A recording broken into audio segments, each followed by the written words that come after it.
Assalamualaikum warahmatullahi wabarakatuh, sahabat Itek semua. Alhamdulillah kita bisa bertemu lagi. Pada kesempatan ini, Emang mungkin coba membahas sebuah alat yang sebenarnya udah lama nih ya, MIPI gitu ya. Biasanya MIPI portable atau WiFi portable ini barangnya sudah lama gitu ya. Pertama rilisnya itu udah lama. Kenapa Emang masih bahas ya? Mungkin semacam rekomendasi lah untuk tahun 2024 akhir nih, apakah memang masih dibutuhkan gitu ya, apalagi sekarang udah ada Starlink dan lain-lain ya, apakah masih dibutuhkan atau tidak untuk barang-barang seperti ini gitu ya. Seperti biasa mungkin sebelumnya kita bahas dulu spesifikasinya ya, nanti kita coba bongkar-bongkar kita dapat apa aja nih, dan ini udah pemakaian sekitar 1 bulan ya lebih, jadi kita bahas nanti juga kelemahan dan kelemahannya gitu setelah pemakaian dari 1 bulan itu. Oke ya. Dan untuk spesifikasi dari dari si alat ini sudah di bypass ya, maksudnya udah di unlock lah untuk semua operator. Jadi ini tidak hanya walaupun mereknya nih Telkomsel ya, ini yang MIPI MF 800 ya, Emang beli ini. Harganya itu di 175 ya, sampai 200 ribuan lah tergantung toko yang menjual. Ini memang baru 4G ya, 4G LTE, dan memang secara umum kalau di Indonesia kan masih 4G ya, kecuali di beberapa kota besar ya, itu pun tempat-tempat tertentu saja. Jadi memang masih cukup bisa dipakai lah gitu ya. Kategorinya itu Cat 4 Mobile Wi-Fi Device gitu ya, terus sudah 4G kompatibel. Terus selanjutnya untuk frekuensinya ini ada di 1800, 2100, sama 2300 ya MHz. Bisa semua kartu GSM ya. Terus speednya itu bisa up to nih ya, up to 150 Mbps untuk download ya, untuk uploadnya ini 42 katanya, 42 Mbps ya, lumayan lah kalau untuk di rumahan gitu ya. Terus support WiFi 2,4 GHz. Dan ini maksimal pemakaian untuk 10 device ya, devices. Kayak untuk PC, laptop, terus untuk HP ini bisa nyambungnya sampai 10 gitu ya, 10 alat lah gitu. Selanjutnya untuk baterainya ini memang bawaannya kecil ya, ada di 2100 mAh.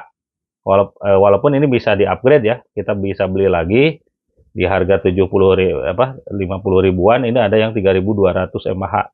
Itu ya hampir 1,5 kalinya lah gitu ya. Terus bisa untuk 6 jam katanya ya, tapi beberapa testimoni tidak pemakaiannya tidak sampai 6 jam, dan kalau standby ini bisa sampai 300 jam gitu ya. Nah, dimensinya ini ada 10 cm ke 6 cm, sama tebalnya itu 1 cm ya untuk dimensinya. Nah, ini sebenarnya pas pertama pembelian Mang itu dapat manual book, terus dapat baterai Type C, user sama modemnya sendiri gitu ya. Nah, ini kebetulan memang udah pakai, jadi beberapa ya hilang, bukan hilang ya, nggak tahu di mana lah disimpannya ini, kebetulan terusnya kosong ini Mang yang Mang tampilkan ya. Oke, gitu ya secara spesifikasi di penjualan. Kita coba lihat ya tampilannya untuk bagian atas ini ya, simbol dari WiFi, simbol baterai, sama untuk sinyal ya gitu ya. Terus di bagian belakang ini mah kosong. Nah, ini untuk charger ya, Type C. Bagian ini kosong. Nah, ini tombol power ya kalau bagian atas ini. Power. Kita coba nyalakan. Nah, ini ya. Warnanya seperti ini nih. Nah, ini berarti ini nggak ada sinyal ya. Nggak ada sinyal ya. Nah, memang kalau di tempat Mang untuk beberapa provider gitu ya, beberapa kartu GSM ini sinyalnya agak kurang bagus ya. Nih, merah terus ya. Ini kalau sinyalnya dapat ini hijau nih harusnya. Ini baterainya juga tinggal sedikit lagi ya. Tinggal 2. Nah, ini simbol WiFi-nya sih bagus gitu. Oke, itu ya tampilannya. Kita matikan untuk kita bongkar. Oke. Nah, ini dia ya baterainya, spesifikasinya. Modelnya 4G yang voltasenya 3,8, kapasitas 2100 mAh ya. 2100 mAh. Terus yang 4,35 volt ya. Ini kalau kita buka nanti, ini untuk ada resetnya di sini ya. Jadi kalau mau ngereset ini tinggal pakai pin aja, kalau nggak ujung ballpoint kita tusuk ke sini gitu, nanti dia ngereset. Ini dia ya. 4G LTE Mobile, ini modelnya MP800, IP-nya ini ya untuk aksesnya. Usernya ini, passwordnya ini, sama WiFi key-nya ini. Untuk setting-setting ini ya, pakainya yang admin.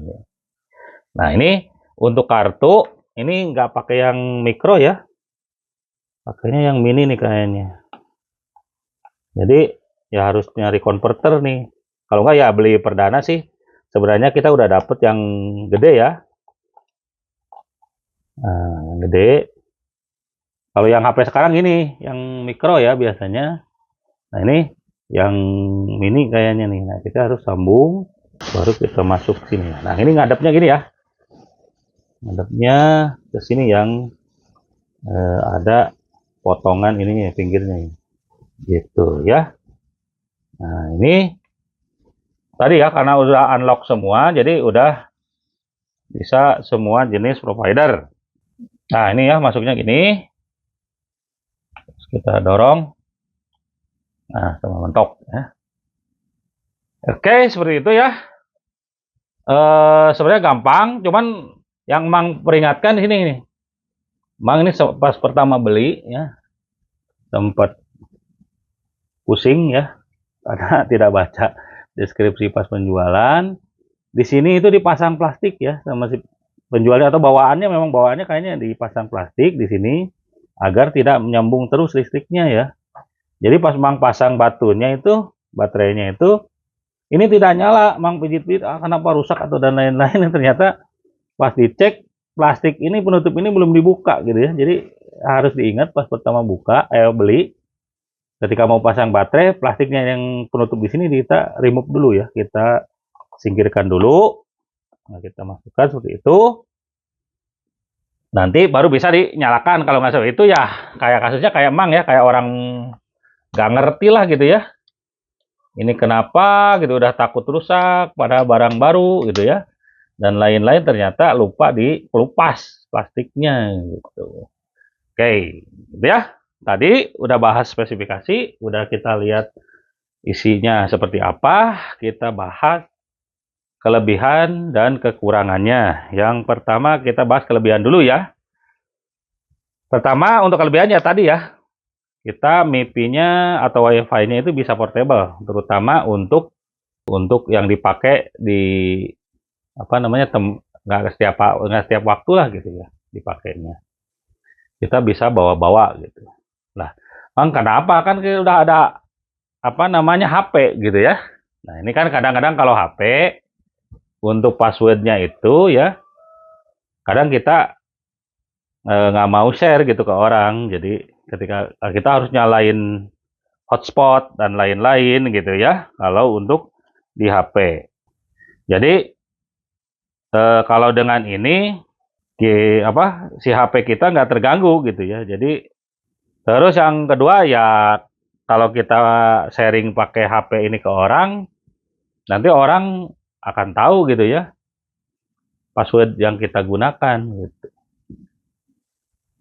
Password yang akan kita gunakan, jadi tahu ketika kita nyala hotspot langsung ke sini. Nah kalau ini kan ya intinya nggak setiap hari kita nyalakan gitu. Nah, kalau HP kan nyala terus, jadi kadang-kadang ke baterainya makan, juga ke privasi kita juga keganggu ya gitu.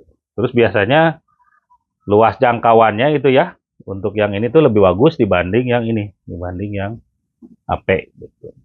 Itu ya Kelebihannya yang pertama, yang tadi portable bisa dibawa, terus juga mudah sharingnya ini bisa.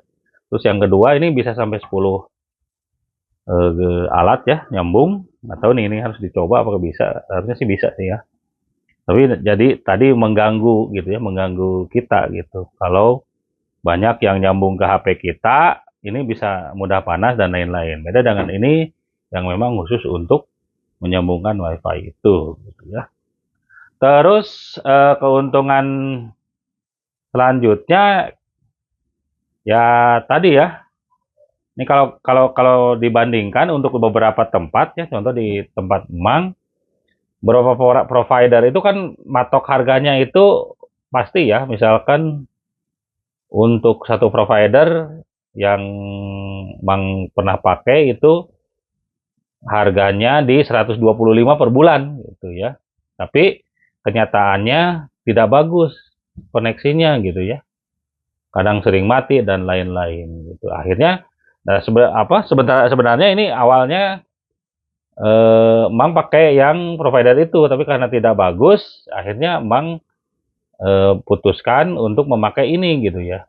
Terus ini kalau ini fleksibel pengisiannya gitu. Misalkan Mang butuh cuma sehari kita isi 5.000, 10.000 kan bisa gitu. Beda dengan yang provider. Kalau provider kan udah ada paketnya, biasanya harus diisi ya sesuai paketnya itu gitu. Nah, kalau ini bisa disesuaikan. Itu keuntungan yang ketiga ya. Keuntungan yang keempat ya apa namanya? Tadi ya, kita bisa custom gonta-ganti kartu lah gitu ya. Gonta-ganti kartu. Walaupun di HP memang bisa gonta-ganti kartu, tapi ya agak ribet lah, apalagi kalau kartunya dipakai. Kalau ini kan misalkan udah habis yang bulan pertama, ternyata ada paket promo yang lain nih, apa namanya, dari provider yang lain yang lebih murah, kita bisa ganti aja. Nih kalau HP kan nggak mungkin ya, gonta-ganti tiap bulan gitu. Padahal HP itu bisa dipakai untuk komunikasi dengan yang lain yang harus tahu nomor kita. Kalau ini kan lebih fleksibel, karena memang cuma untuk koneksi WiFi saja. Itu ya beberapa keuntungannya. Nah, kekurangannya emang tadi ya, seperti Mang bilang, ini karena kapasitas baterainya itu cuma 2100, ini cepat habis apa namanya listriknya gitu ya, atau dayanya. Nah, kalau mau ya di-upgrade lah si baterainya itu, kita ganti ya ke yang 3200 gitu. Kita tinggal nambah ya sekitar 60.000 70.000-an ya. Sudah dapat yang 3200 mAh gitu ya. Terus kelemahan apa namanya? Ya yang lainnya selain itu adalah oke, ini karena barangnya kecil ya, terus nggak biasa kita pegang setiap hari, ini kita harus hati-hati kayaknya, mudah lupa lah gitu. Misalkan lupa nyimpen dan lain-lain gitu. Beda dengan HP, kalau HP kan kita pegang terus di tangan gitu, biasanya agak sedikit jarang lupa lah gitu. Kalau ini kan kadang-kadang kita simpen di meja, kalau nggak disimpan di tempat khusus gitu, misalkan dikantongin atau apa gitu, mungkin ada kemungkinan lupa dan mungkin hilang lah gitu ya. Beda dengan HP kan bisa di find my device sih nggak masalah. Kalau ini kalau agak tersembunyi kayaknya nanti nyarinya agak susah juga gitu ya. Itu mungkin beberapa kelebihan dan kekurangannya ya dari MIFI ini. Nah, untuk tahun 2024 bagaimana Mang? Ya, kalau dari Mang sendiri ya, untuk beberapa tempat gitu ya, terutama yang tadi providernya sangat terbatas gitu ya. Maksudnya provider yang pakai kabel ya, pakai optik gitu. Terus provider juga paketnya mahal dan lain-lain. Tapi apa namanya? Kalau jaringan GSM-nya 4G-nya udah bagus, mending pakai ini gitu ya. Mending pakai ini. Jadi kita bisa fleksibel ngatur pulsanya gitu ya, terserah kebutuhan kita, baik itu harian, mingguan, ataupun bulanan. Itu aja untuk video kali ini. Seperti biasa, jangan lupa like, share, dan subscribe. Assalamualaikum warahmatullahi wabarakatuh.